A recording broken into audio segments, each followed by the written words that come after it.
আস্তে আস্তে।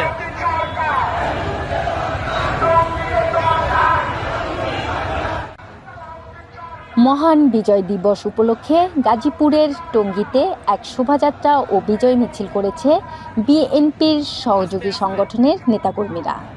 16 ডিসেম্বর দুপুরে ঢাকা ময়মনসিংহ রোডে কলেজ গেট এলাকা থেকে মিছিলটি বের করে বিভিন্ন সড়ক প্রদক্ষিণ করে। স্থানীয় রাজনীতিবিদ সালাউদ্দিন সরকারের নেতৃত্বে তার সমর্থকদের বিভিন্ন স্লোগানে মুখরিত ছিল টঙ্গী।